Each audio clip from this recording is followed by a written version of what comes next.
Assalamualaikum warahmatullahi wabarakatuh. Perkenalkan, nama saya Novita Ailestari dengan NIM 06021382530081. Saya akan berpresentasi dengan tema kearifan lokal Sumatera Selatan yang perlu dilestarikan. Baik, kita akan langsung masuk saja. Apa itu pengertian dari kearifan lokal? Kearifan lokal adalah nilai-nilai, pengetahuan, norma, dan praktik tradisional yang berkembang secara alami di suatu masyarakat setempat sebagai pedoman hidup masyarakat untuk mengatur harmoni sosial dan lingkungan, serta bentuk identitas budaya yang diwariskan turun-temurun.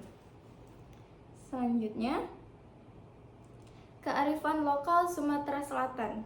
Kearifan lokal Sumatera Selatan adalah nilai-nilai luhur, kebijaksanaan, dan pengetahuan tradisional yang terwujud dalam adat istiadat, seni, terus pola pemikiran, dan kuliner yang menjadi pedoman moral dan sosial yang mencakup tradisi seperti ngobeng. Ngobeng adalah gotong royong dan kebersamaan. Selanjutnya, rumah adat Limas, pakaian adat Aisan Gede, tari-tarian khas, serta kekayaan kuliner yang mencerminkan harmoni dan penghormatan terhadap budaya dan alam warisan dari sejarah Sriwijaya.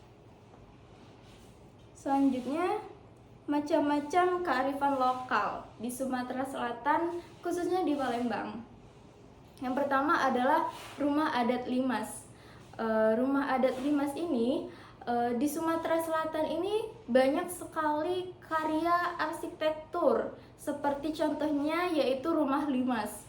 Rumah Limas ini adalah rumah adat tradisional dari Sumatera Selatan dengan ciri khas yaitu atapnya berbentuk piramida yang terpotong yaitu limasan.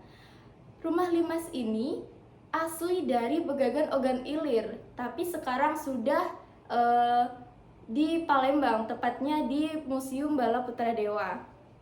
Nah, rumah Limas ini adalah rumah yang sistemnya itu bongkar pasang. Jadi di Ogan Ilir, rumah ini awalnya dibongkar, habis itu dipindahkan ke Palembang, dimuseumkan di Bala Putra Dewa, habis itu dipasang di Bala Putra Dewa, menjadilah sekarang rumah adat Limas. Nah,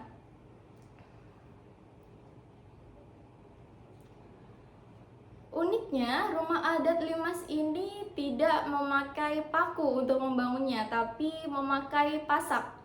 Sangat-sangat unik sekali ya, karena sangat pintar orang dahulu membuat rumah itu dengan pasak, bukan memakai paku tersebut.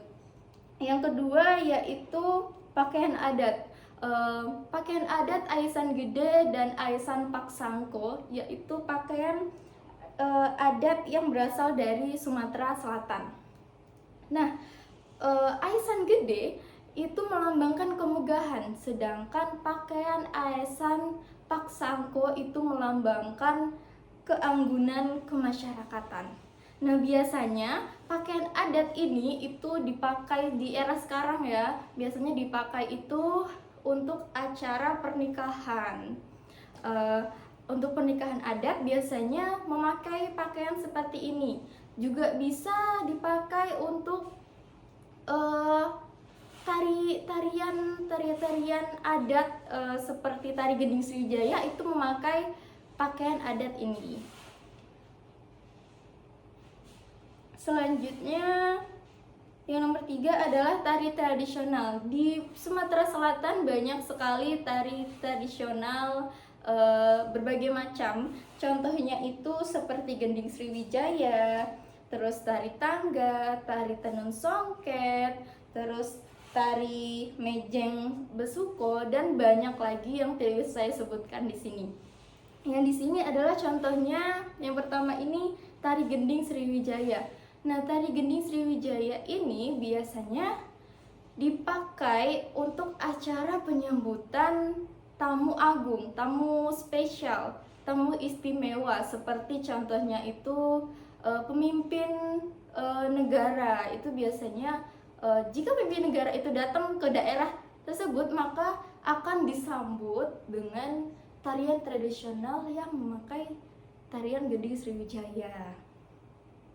Selanjutnya tari tangga. Tari tangga itu sama, dia itu tari untuk menyambut, tapi bukan untuk tamu pemimpin negara ya, tapi untuk penyambutan di acara pernikahan. Biasanya ini untuk menghormati tamu yang datang di acara pernikahan tersebut.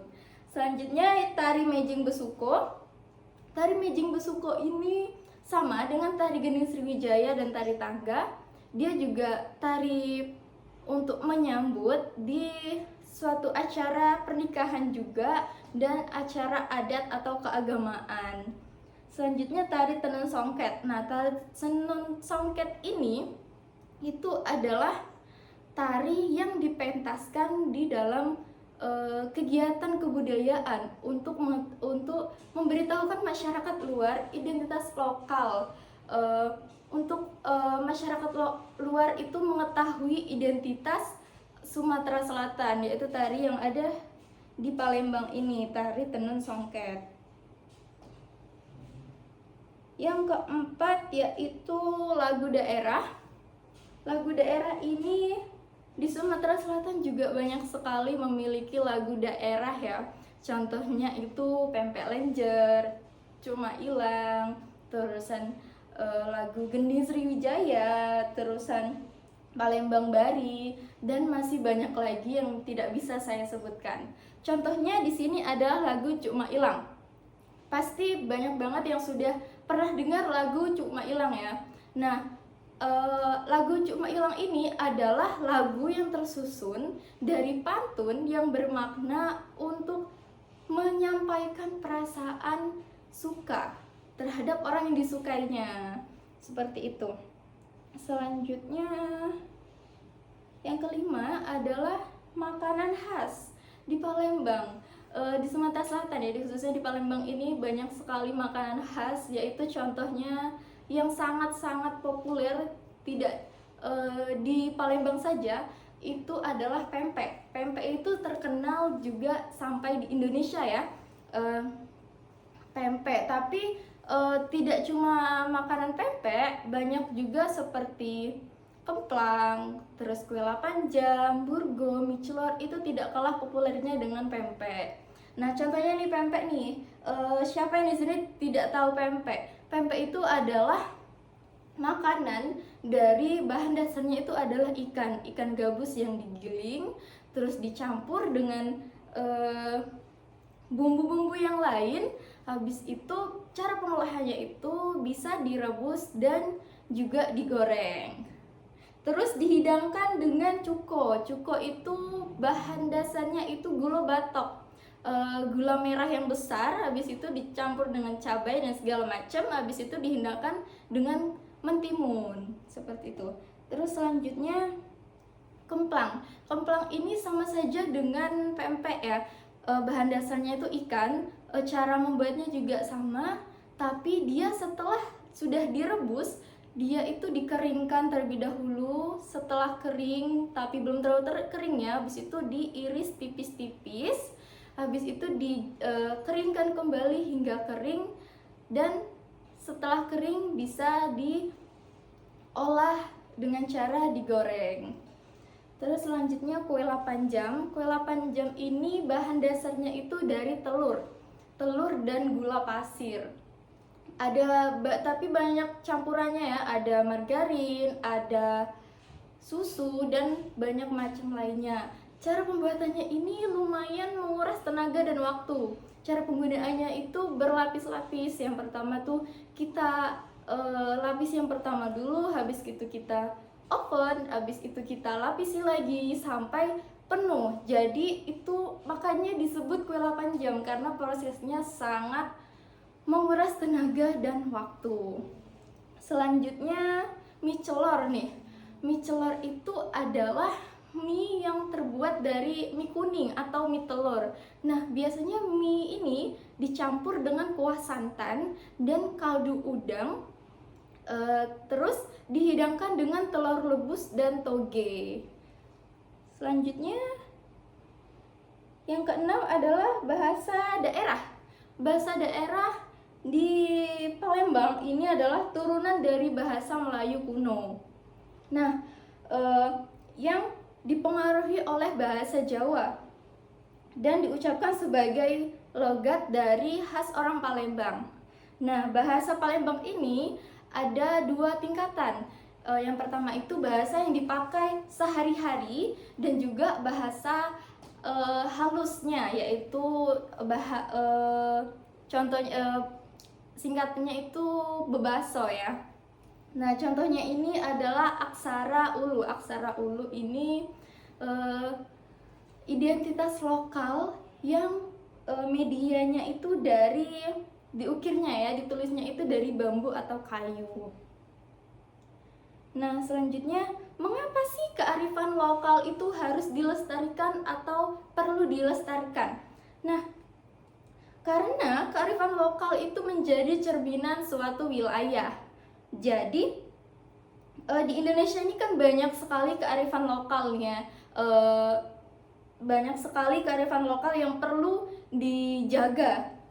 Tentunya kita harus merawat sumber daya yang tersedia secara bijak dan logis. Nah, dengan begitu kondisi alam dan lingkungan pun akan tetap terjaga. Kita sebagai generasi muda saat ini, kita harus menjaga kearifan lokal saat ini. Kalau kita tidak menjaganya, siapa lagi yang akan menjaganya? Kita harus melestarikan kearifan lokal untuk membuat generasi selanjutnya itu tahu kearifan lokal yang ada di Sumatera Selatan begitu. Nah, mungkin cukup presentasi dari saya. Saya di sini akan menyimpulkan dari presentasi saya tersebut, kearifan lokal ini adalah cerminan dari suatu wilayah yang harus dikembangkan, yang harus dijaga dari kita sendiri, dari diri kita sendiri. Nah, apalagi kearifan lokal ini kan sifatnya diwariskan pada generasi selanjutnya ya. Jadi kita harus